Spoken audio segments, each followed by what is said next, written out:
I'm not a buyer that this is 1998, nor am I a buyer that that's 2008. In 1998, you had a lot of fixed exchange rates. Now you have fewer of those. In 2008, it was about the payments and settlement system.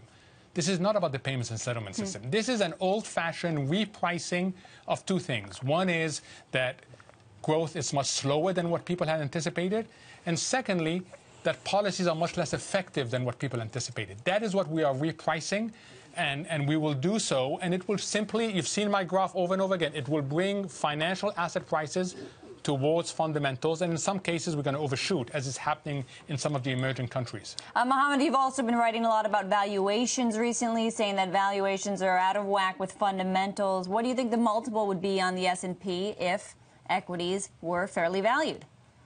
So I think it would be a lot lower. I'd like to look at different companies. And what happened is a generalized increase in lots of different things. And that's been reversed in recent weeks.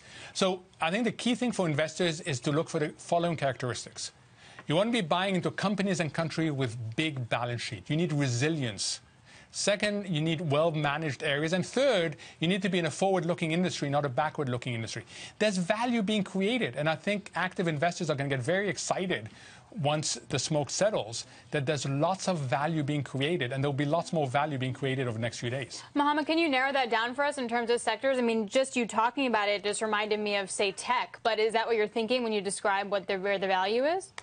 So you see new tech, there's lots of opportunities being created in new tech, and they are much more, there's a tremendous amount of cash on their balance sheets. Let's not forget that corporate America has a lot of cash on its balance sheet. That's why I'm not a buyer that this is, the crisis of all crises. Yes, this is a very unpleasant repricing, very unpleasant, and it's going to go quite deep, but it's not going to derail the economy in a major way.